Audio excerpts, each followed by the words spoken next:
Herkese yeniden merhaba, ben Damla. Bugün sizlerle bu üzerimde gördüğünüz mezuniyet elbisemi nasıl yaptığımı paylaşacağım. Ben çok uzun zamandır kendi mezuniyet elbisemi dikmenin hayalini kuruyordum. Sonunda yapmanın mutluluğunu yaşıyorum gerçekten. Fiyat olarak piyasadaki elbiselere baktığımda gerçekten çok uygun fiyata denk geldi. 385 lira kumaşlarım tuttu. Biraz buradaki güllü olan kumaşım pahalıydı. Metresi 250 TL idi. 6 metre kadar tül kullandım ve çok az da bir astar kullandım. Glob'du, balendi vesaire derken 400 TL'ye mal oldu bu elbise bana. Model olarak da aslında bir markanın elbisesinden esinlendim ve onun fiyatı 3800 TL civarında bir şeydi. Sonuç olarak hem çok içime sindi hem kendimi çok mutlu hissediyorum hem de çok uyguna getirmiş oldum. Dilerseniz daha fazla uzatmayayım ve hemen aşamalarına geçelim. Elbisemi yapmak için 3 farklı kumaş kullanıyorum.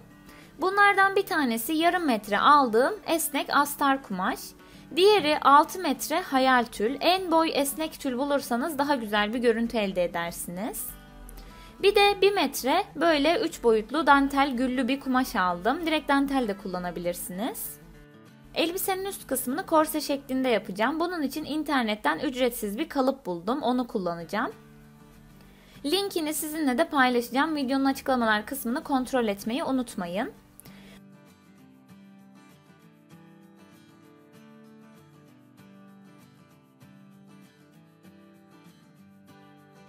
Bu kalıbı birazcık değiştireceğim ben. Mesela göğsün iç kısmının da kalıbı var ama onları kullanmayacağız. Foam yazılı göğüs parçalarını eliyoruz. Diğer göğüs parçalarını da birazcık değiştirerek kullanacağım. Ama korse olan kısmı birebir kullanacağım.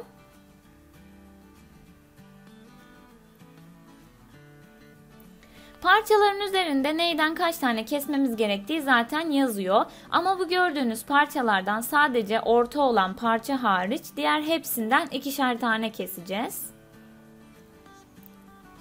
Şimdi kesim yapmaya başlıyorum. Güllü olan kumaşımı bir kenarından ikiye katladım ve bu ikişer tane keseceğim yan tarafları bunun üzerine yerleştiriyorum. Aslında göğüs parçalarını da ikişer tane keseceğiz söylediğim gibi. Ama onları ben birazcık değiştireceğim için ve bu güllü olan kumaşım da bayağı bir pahalı olduğu için riske atmak istemedim. Önce onları tek parça keseceğim. Daha sonra beğendiğim için tekrardan kestim. Göreceksiniz zaten birazdan. Bu kalıplar paylı kalıplar, o yüzden birebir kesiyorum.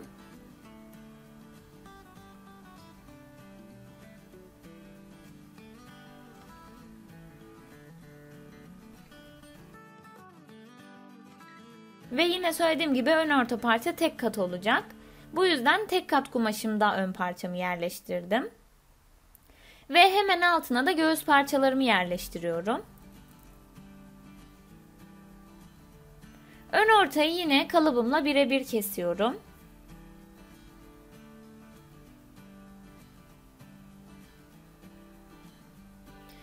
Göğüs parçalarına ise uzun parçamın kenarlarına, üçgen olan parçamın da alt yuvarlak kenarlarına pay bırakıyorum. Orta kısımlardan kesinlikle bir oynama yapmıyorum. Oraları birebir kesiyorum. Çünkü oralardan birbirleriyle birleşecekler. Eğer oraya da pay bırakırsak kalıbı bozmuş oluruz.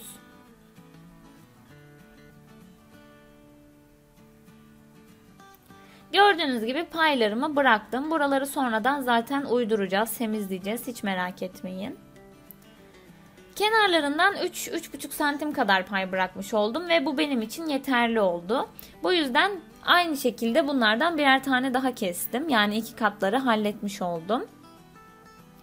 Şimdi korse kısmıyla başlıyorum. Bu arada kalıpta işaretlenmiş yerler var. Nereye denk geleceği şeklinde. Oraları da iğne ile işaretledim ben. İsterseniz böyle minik çıtlar da atabilirsiniz. Şimdi ön orta parçamın üzerine bir yanındaki kalıp parçamı yerleştiriyorum. Neyi nereye yerleştireceğinizden hiç korkmayın. Çünkü kalıbın üzerinde sayılar var ve bu kalıpta birbirlerine nereden birleşeceklerini gösteriyor. Bu kenarlardan düz dikişle dikiyorum. Bu projeyi yaparken neredeyse hiç overlock makinesi kullanmadım. Yani overlock makinesine ihtiyacınız yok. İki yan tarafı diktikten sonra bu şekilde görünüyor. Şimdi bir sonraki parçaya geçiyorum. Ve yine yüzleri birbirine bakacak şekilde kenarlarına yerleştiriyorum.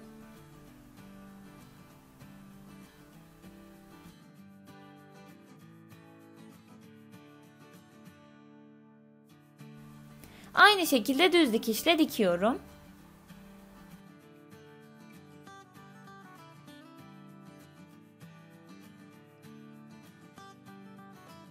Artık son parçalarıma geldi sıra.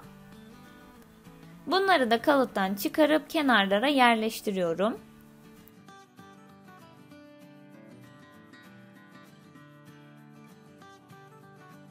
Bu kalıbın sırt genişliği benim için birazcık uzun geldi.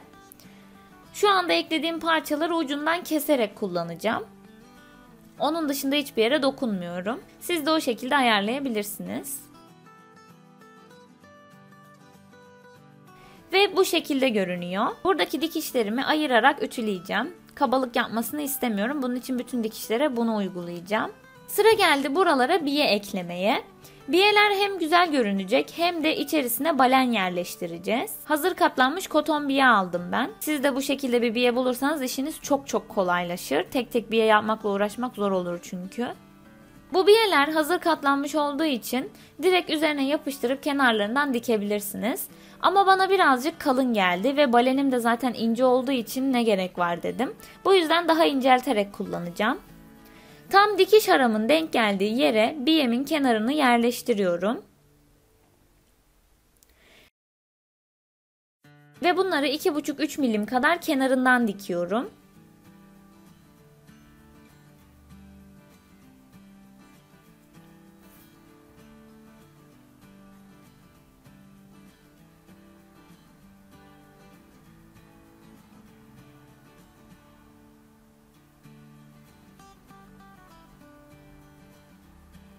Hepsini aynı yönde, aynı hizada dikmeye dikkat edin lütfen.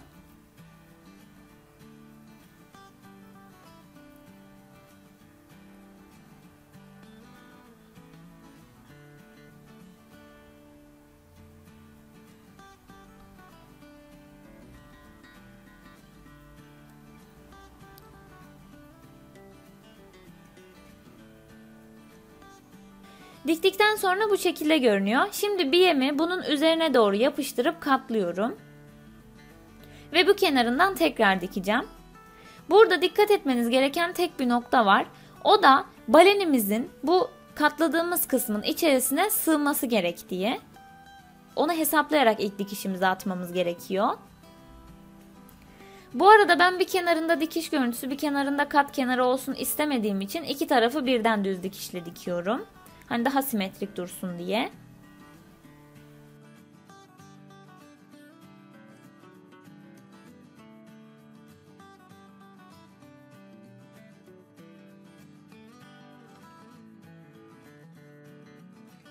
Şimdi tekrar bir balen kalınlığı kontrolü yapıyorum.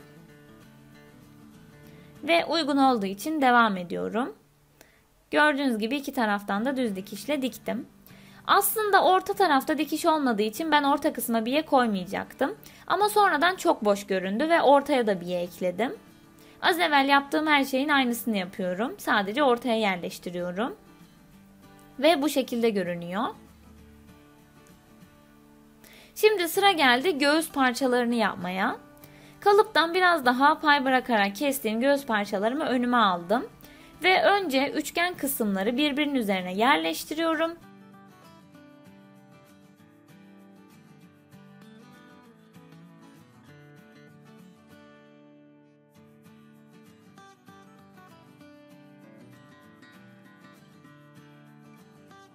Kenarlarından dikiyorum. Diktikten sonra yine dikiş kısmını ayırarak ütüledim ve önüme aldım. Şimdi üst parçalarını yerleştireceğim bunların üzerine.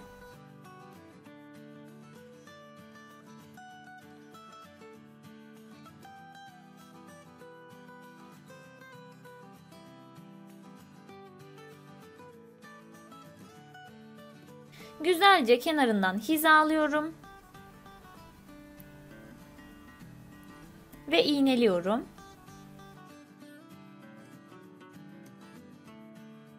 Buralardan dikeceğim.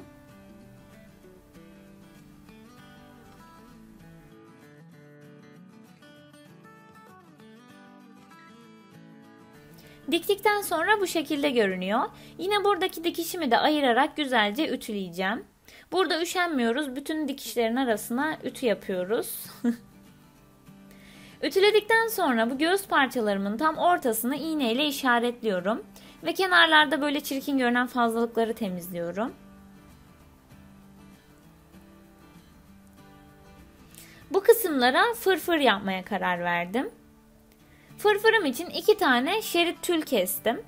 Bu benim hayal tülüm değil, kumaşımın kenarında böyle fazlalık bir tül vardı, orayı kullandım. Bu tülleri tam ortasından en geniş dikiş adım uzunluğunda diktim. Ve alt ipini çekerek güzelce büzdürüyorum.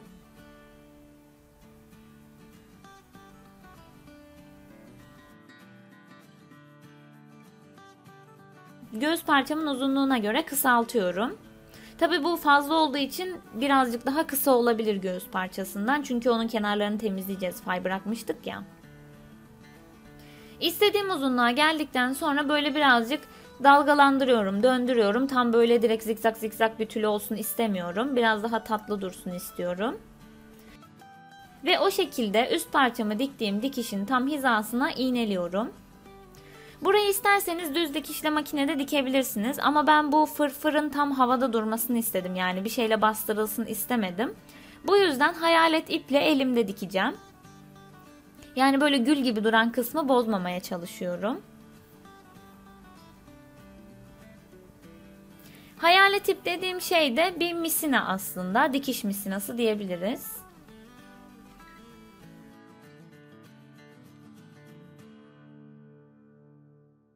İki parçamı da bu şekilde hazırladım. Çok tatlı duruyorlar bence. Sıra geldi bunların iç gloplarını yapmaya. Ben beyaz glop buldum. Onun için astar parçamla kaplamam gerekiyor. Zaten her renk glopta bulunmuyor, yani ten rengi siyah beyaz oluyor. Astar kumaşıma globumu iğneliyorum. Ve kenarlarına doğru kumaşımı iyice çekiştirerek hiç potluk yapmadan globumla aynı şekle gelmesini sağlıyorum. Glob böyle boyutlu bir şey, küresel bir şey. Kumaş onun gibi düz durmak istemiyor. Ama astarımız esnek olduğu için kenarlarından çekiştirerek aynı şekle sokabiliyoruz. Potluk yapmaması için kenarlardan sık sık iğneliyorum. Fazlalık gelirse eğer iğnemi çıkarıp tekrardan iğneliyorum ve tam böyle mükemmel bir yapıştırma sağlıyorum.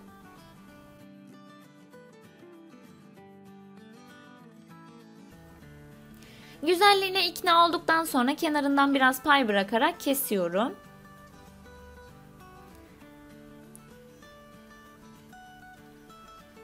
Şimdi bu kısmı kenarından düz dikişle komple dikeceğim ve buraya sabitleyeceğim.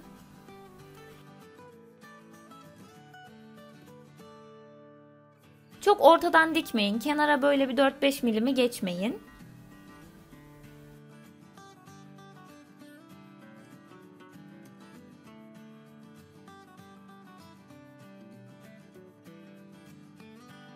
Bu arada dikkat ederseniz dikerken yine kumaşı çekiştirmeye devam ediyorum. Çünkü potluk yapsın istemiyorum. Evet, üzerine dantelli bir kumaş geleceği için çok fazla görünmeyecek. Ama ne kadar güzel işçilik çıkarırsak o kadar iyi olur. Zaten kolay bir şey, zor bir şey değil. Bu gloplar tuhafiyelerde satılıyor. Eğer bulamazsanız internetten de bulabilirsiniz. Veya eski bir sütyeninizden de çıkarabilirsiniz. Bir sürü seçenek var. Güzelce diktim. Bakın hiçbir yerde potluk yok. Artık kumaşımın kenarlarını globumla birebir olacak şekilde kesiyorum.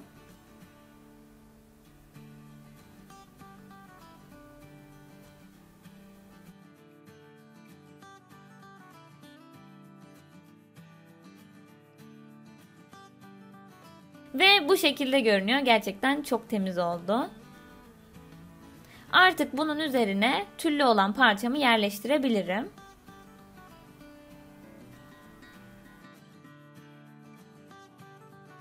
Aynı globu astarla kapladığım şekilde yapacağım. Sadece biraz hizaya ihtiyacımız var. Bu göğüs parçalarından üçgen olan parçaların birleşim yeri korsemizdeki biye ile denk gelmesi gerekiyor. Onun için 1-2 tane tutturduktan sonra kontrol ediyorum. Kenara kaydığı için tekrardan düzeltiyorum. Ve oradaki dikiş biyeyi devam ettirecek şekilde olana kadar düzeltiyorum. Şimdi az önce yaptığım işlemin aynısını yapıyorum. Kenarlara doğru hafif hafif çekiştirerek iğneliyorum. Tülüm benim çok esnek değil, astarım kadar. Ama tül de zaten tek düzey bir kumaş olmadığı için minik hataları saklıyor. Yine de hata yapmasak en iyisi tabii ki de. Kenarlarından yine potluk olmayacak şekilde iğneledim bütün hepsini.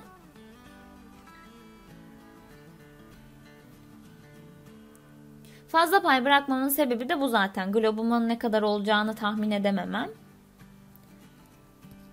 Burayı da yine az evvel diktiğim dikişin üzerinden dikiyorum.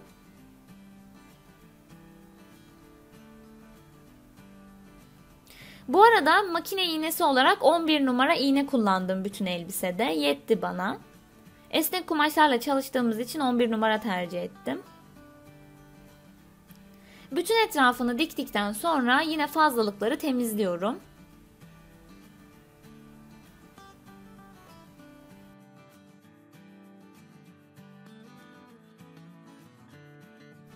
Böylece gördüğünüz gibi çok güzel bir göğüs globu elde ettik. Süslü süslü. Şimdi bunu artık korsemize yerleştirebiliriz. Korse kalıbında kendi göğüs bedenine göre bir oyuntu olduğu için onu değiştirmemiz gerekiyor. Hazırladığım göğüs parçasını korsemin üzerine yerleştiriyorum ve kenarları nereye geliyorsa korsemin üzerine iğne ile işaretler bırakıyorum.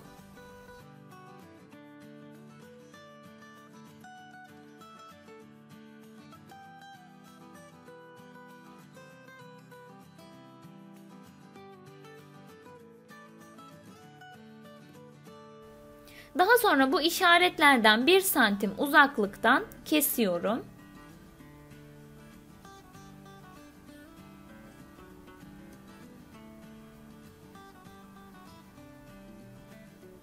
Burayı biraz düzgün kesmek gerekiyor. Şimdi diğer göğüste de aynı şekilde olması için katlıyorum ve üsttekini taklit ederek kesiyorum.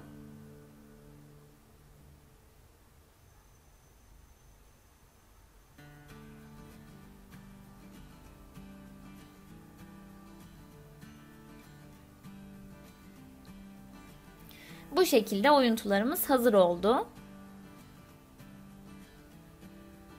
Şimdi bu göğüs parçalarını buraların arasına yerleştireceğim. Bunu dikmesi sizi hiç korkutmasın, gerçekten kolay. Bakın bu şekilde kenardan başlayıp döndürerek dikip buraya birleştireceğim. Kaymaması için biyemle göğsümün ortasındaki dikişi denkleştirdim ve iğneledim. Ama geriye kalan her yeri elimle hizalayarak dikiyorum. Zaten oturacak üstüne. Biraz dikkat etmemiz yeterli oluyor güzel dikmemiz için.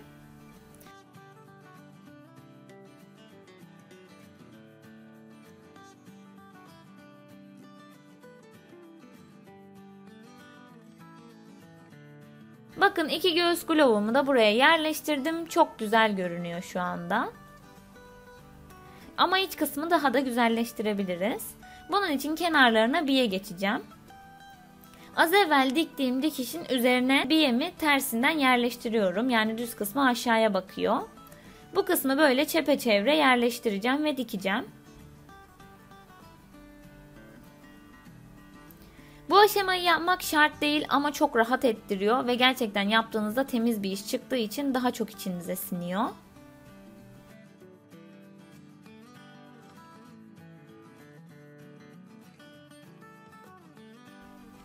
Bakın bu şekilde diktim. Şimdi biyemi yukarıya doğru kıvırıyorum.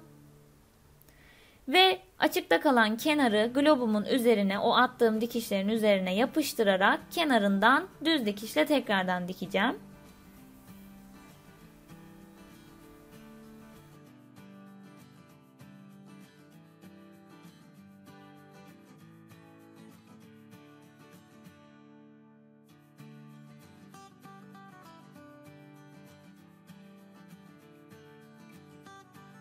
Benim globum çok sertti.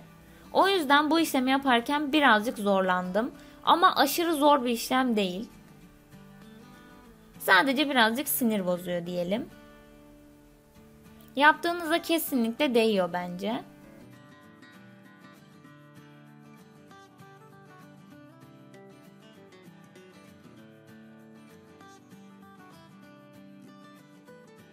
Gördüğünüz gibi biyelerimi hazırladım ve mükemmel dikişler olmadı. Bazı yerlerde daha kalın olmuş ama hiç önemli değil. Zaten içeride kalacak. Şimdi gelelim üst kısmı kapatmaya. Üst kısmı kapatmak için yine biye kullanacağım ama elbisenin arkasında böyle minik bir bağcık detayı istediğim için kenarlarına fazlalık bırakıyorum biyeyi keserken. Ama bayağı bir fazlalık bırakmışım, tabi abartmaya da gerek yok. Bunu bu şekilde ikiye katlayıp direkt üzerine yapıştırıp dikeceğim. Ve ucunda da boşluk olacak. Tam ortalayabilmek için biyemin ortasını buluyorum ve korsemin ortasına yerleştiriyorum. Geriye kalan kenarları direkt üzerine yapıştırarak dikeceğim. Burayı ben iğneledikten sonra böyle bir tel geçtim. Çünkü glop kısmı birazcık kaba olduğu için hani çok düzgün dikemeyebilirim, belki kaçırabilirim diye düşündüm. Onun için telledim. Ama sonradan buraya tekrardan güllü bir kumaş ekleyeceğim. Hoşuma gitmediği için görüntü. Yani çok da özenmeme gerek yokmuş. Ve burada unuttuğum bir şey de elbisenin arkasına fermuar ekleyeceğim. Onun için bu biyenin uç kısımlarını sökeceğim. Sonra göreceksiniz zaten bunları, kafanızı karıştırmayayım. Gördüğünüz gibi glopların üst tarafına geldiğimde globu tersine doğru çeviriyorum ve iç bükey haline getiriyorum. O şekilde daha kolay dikiliyor. Ve bağcığın kalan kenarlarını da direkt düz dikişle birbirinin üzerine yapıştırıyorum, dikiyorum.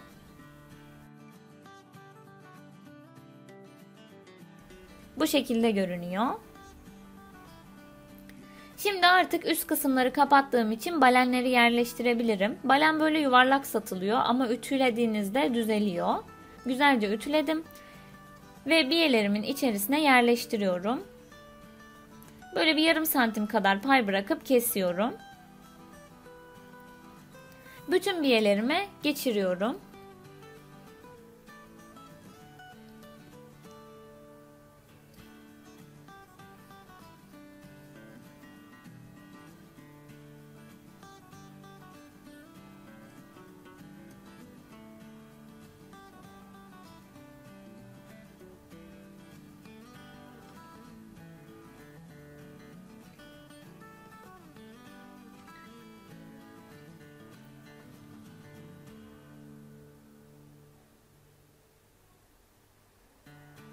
Şimdi bu üst kısımdaki biye görüntüsü çok hoşuma gitmediği için orayı söylediğim gibi güllü kumaştan yapacağım. Ama sadece ön kısmı yapacağım. Bunun için yan taraftan başlayacak şekilde bir şerit kestim. Ucunu katlıyorum ve yan tarafıma denk gelen biyeme yerleştirip bütün bir kenara iğneliyorum. Aynı şekilde diğer yan tarafa geldiğimde onun ucunu da katlıyorum ve burayı düz dikişle dikiyorum.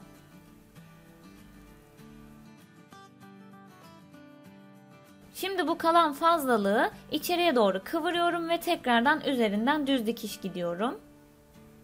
İç kısmı tekrardan içeriye katlamadım kabalık yapmasın diye.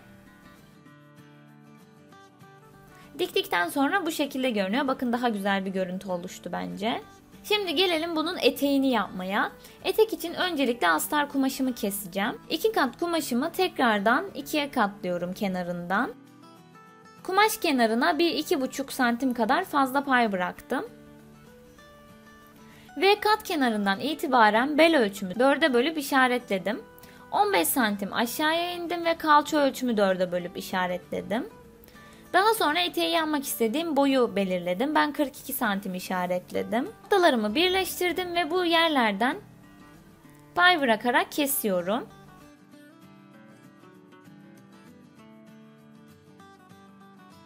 Altta kalan 2 katımı 1,5 santim daha geniş kesmiş oldum gördüğünüz gibi.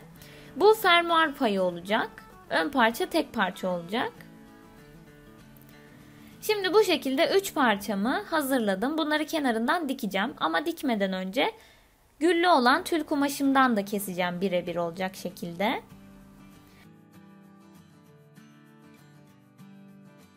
Kestiğim parçaları yüzleri birbirine bakacak şekilde üst üste koyup kenarlarından dikiyorum.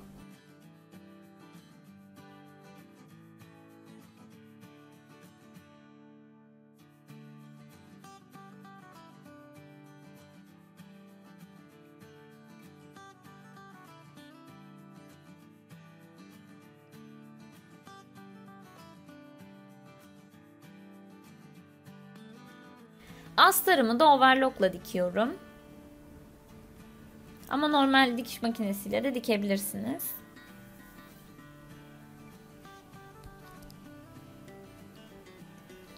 Bu şekilde eteklerimi hazırladım.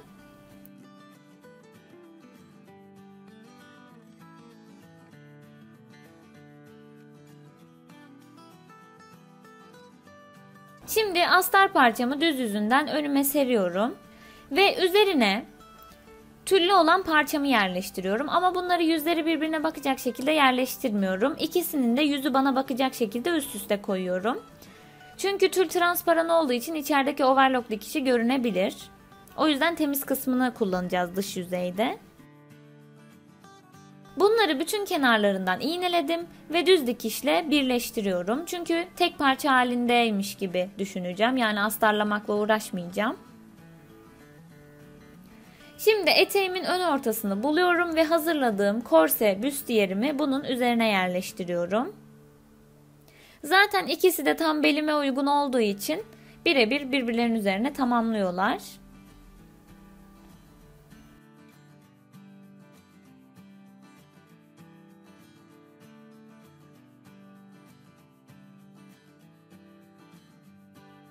Burayı düz dikişle dikeceğim. Ben birazcık iç tarafın bu göğüs biyesinden sonra temiz olmasını istedim. Bu yüzden attığım dikişin üzerine tekrardan bir de biye geçip orayı da temizledim.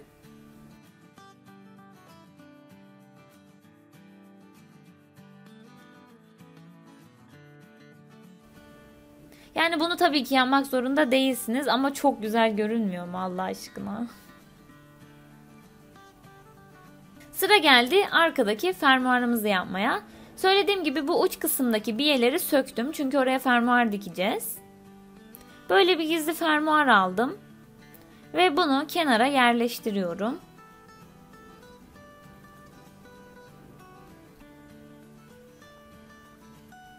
Çok uzun olduğu için hepsini kullanmayacağım. Keseceğim ben bu fermuarı. Elbiselere fermuar yerleştirirken bel kısmına çok dikkat edin. Sadece beli hizalamaya çalışın çünkü orası genellikle kayıyor.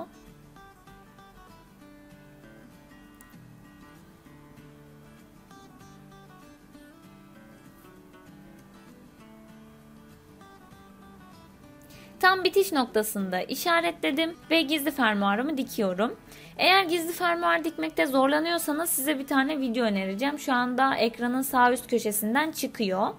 O videoyu izlemenizi mutlaka öneriyorum.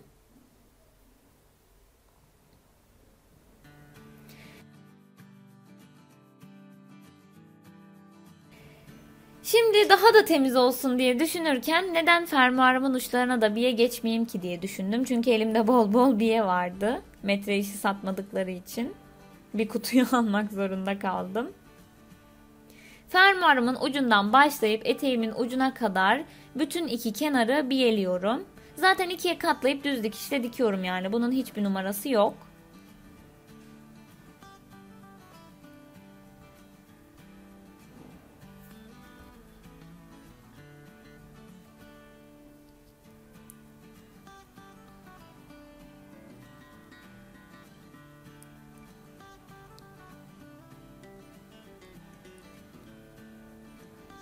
Ve bu şekilde görünüyor. Artık bu eteğin açıkta kalan kenarını kapatabilirim. Bu şekilde ikiye katlıyorum ve burayı birbirinin üzerine iğneliyorum.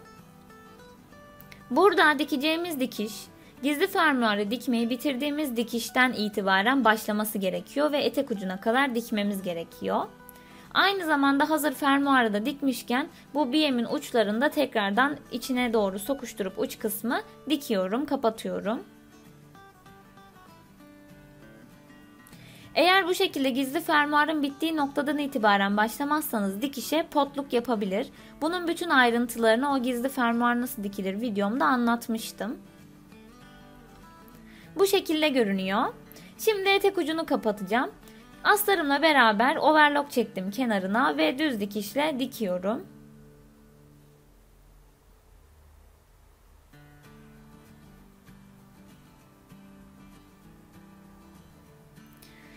Bu şekilde görünüyor diktikten sonra. Arkasında böyle oldu. Şimdi bu mini elbise için son yapmamız gereken şey askı. Yine bunu BM'den yapacağım. BM'i ikiye katladım ve düz dikişle diktim.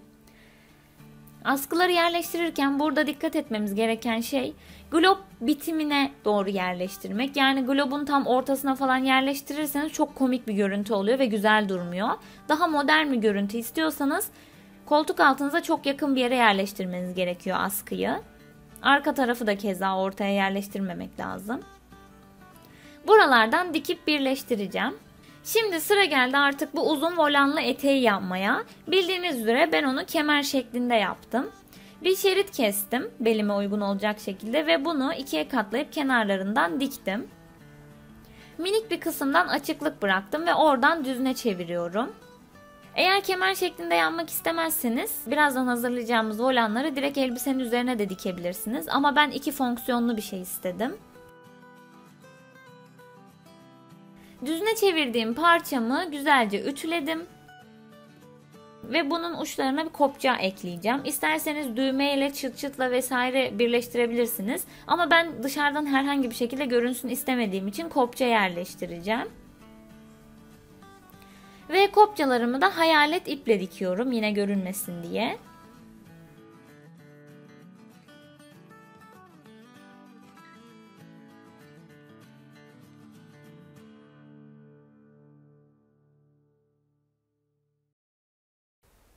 Şimdi gelelim zurnanın zırt dediği yere, benim en çok korktuğum yere. Salyangoz volan nasıl kesilir? Çok uzun volan parçaları keseceğimiz için salyangoz şekilde kesmemiz gerekiyor. Diğer türlü çıkmıyor yani. Bunun için bir mulaj kağıdı aldım, yani kalıp çıkarma kağıdı. Bunun tam ortasından düz bir çizgi çiziyorum. İyice kenarları ölçü ölçü yapıyorum, yani çok düzgün olması lazım, tam ortadan olması lazım. Aynı şekilde yine ortadan enine bir çizgi daha çiziyorum. Yani kağıdımın tam ortasına bir artı çiziyorum. Kağıdımı tam 4'e bölmüş oluyorum.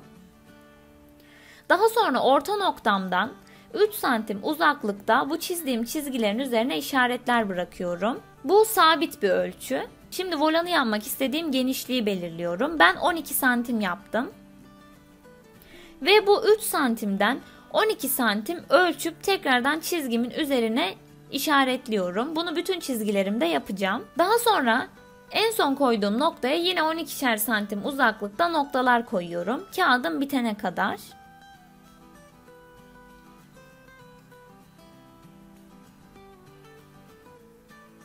Şimdi artık çizmeye başlayabilirim. Öncelikle 3 santimden koyduğum noktaların üçünü birleştiriyorum. Yani çeyreği olmayan bir çember çizdim. Daha sonra en son bıraktığım noktayı 3 santimdeki noktama değil de bir sonraki olan 12 santimden bıraktığım noktama birleştiriyorum. İlk birleştirme böyle biraz absürt, çirkin bir görüntü oluyor. Ve bu en son birleştirdiğim 12 santimlik noktamı üst taraftaki 12 santime yuvarlakça birleştiriyorum. Aynı şekilde aşağıya devam ediyorum ve onun aşağısına da devam ediyorum. Sonrasında bir sonraki 12 santimliğe gidiyorum. Yani böyle salyangoz şekilde noktalarımı birleştirerek gidiyorum. Zaten en baştaki kısmı karıştırmazsanız geriye kalan kısımlar çok kolay.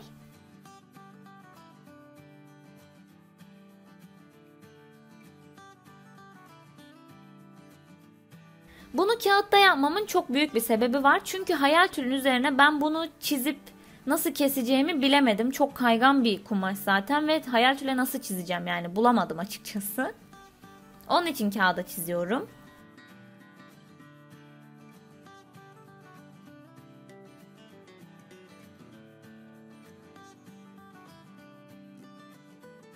Şimdi bu çizdiğim çizgileri ölçüyorum. Volanım bana yeterli mi diye bakacağım. Sadece alt çizgileri ölçmem gerekiyor. Yani bu en dışarıdaki en dış keski olacağı için orası bizim volanımızın uzunluğu olmayacak. Volanı 2 kat bir şekilde, yani tam ortasından kemerime yerleştireceğim için bana uzun bir volan gerekiyordu. 3 metre en az. Benimki 3 metre 30 santim çıktı. Yani yeterli.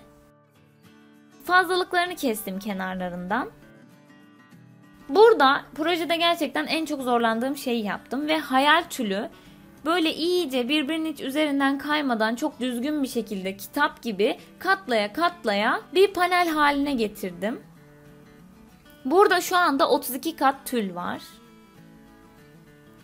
Ve bu çizdiğim mulaj kağıdımı bu parçanın üzerine yerleştiriyorum. Şimdi hayal tülü tek tek kesmek çok zor olacaktı ve birbirinin üzerinden çok fazla kayıyordu. Onun için böyle bir saat falan uğraşıp tülü birebir üst üste yerleştirdim. Kenarlarında biraz böyle bozukluklar var gördüğünüz gibi ama oraları da kesmeyeceğiz. Özellikle orta kısımların birbirinin üzerinden kaymaması gerekiyor. Orada katlanmaması gerekiyor. Onlara dikkat ederek katlarsanız rahat edersiniz. Şimdi bu çizdiğim kağıdı kumaşla beraber keseceğim. Onun için sık sık özellikle çizgilerin sağlı sollu olacak şekilde güzelce iğneliyorum. Hem kumaş kaygan olduğu için hem de 32 kat birden olduğu için burada gerçekten çok sık iğnelemeniz gerekiyor. Yoksa bütün kumaşınız boşa gider. İyice iğneledikten sonra kenarından başlıyorum ve bütün salyangoz volanımı kesiyorum.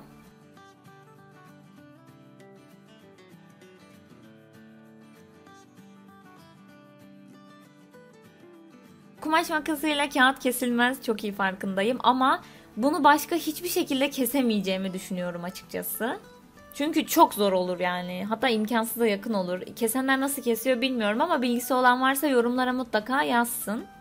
Benim aklıma en kolay bu çözüm geldi.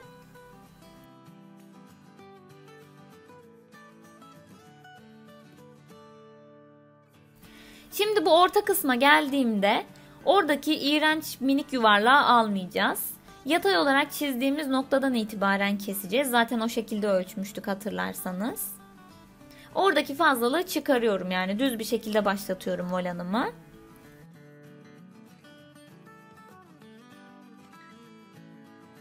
Ve sonucunu da bu şekilde yuvarlatarak, normalleştirerek bitiriyorum. Şimdi burayı bilerek bıraktım. Ne kadar çok iğne koyduğumu görün diye. Çünkü iğnelerken kameramın şarjı bitmişti ve bütün iğnelerimi görmediniz. Ne kadar sık iğnelediğim ve bunun ne kadar önemli olduğunu belirtmeye çalışıyorum size. Bütün iğneleri çıkardıktan sonra artık kağıdımı kaldırabilirim ve 32 kat volanımız hazır.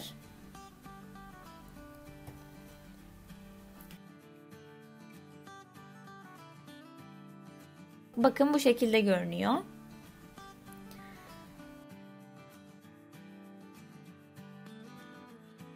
Tam ortalarından tutuyorum ve kemerime yerleştiriyorum. İğneliyorum dikey bir şekilde. Ben kemerimi mankenin üzerine taktım. Çünkü videoda göstermesi daha kolay olacaktı. Ama bunu siz perdeye tutturup da yapabilirsiniz. Mankene ihtiyacınız yok. Zaten videonun başından beri de hiç kullanmadım. Ve burada yaparken hepsini tek kat ve sık sık iğneliyorum. Ama sonradan bu çok fazla geldi. Yani mesela bir nişan için evet olabilirdi ama mezuniyet elbisesi için o kadar abartı bir uzun eteğe bence gerek hiçbir şekilde yoktu. Bu da hayal tülün sertliğinden kaynaklanıyordu. O yüzden şu an sık sık iğneliyorum ya. Bunların ortalarındakini alıp bir kenarına iğneledim. Yani 2 kat bir şekilde daha seyrek tül yerleştirmiş oldum. Tabii o kısmı artık böyle sinir stres sahibi olduğum için çekmedim.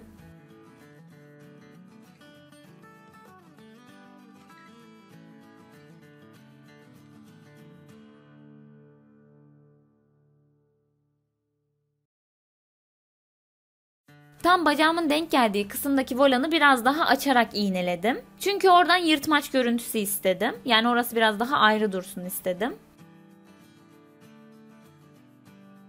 Buradaki volanları düz dikişle dikip kemerime sabitliyorum.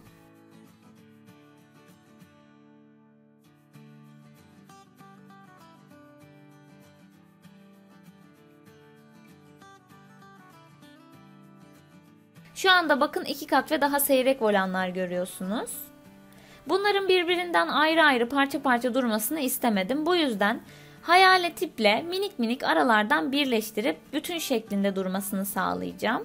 Ama çok böyle bütün gibi durmayacak yani. Sadece birbirinden çok ayrı hareket etmelerini engelleyecek bu. Bunu yapmaya üşendiğim için daha farklı bir çözümüm var. Ama onu henüz denemedim. Bu videoyu çekerken de denememiştim. O yüzden Instagram'dan paylaşacağım. Yaptığımda görürsünüz zaten. Artık elbisenin üzerine kemerimiz de takılmaya hazır hale geldi. Ve böylece elbisem bitmiş oldu. Ben gerçekten sonuçtan çok memnunum. Umarım sizin de hoşunuza gitmiştir.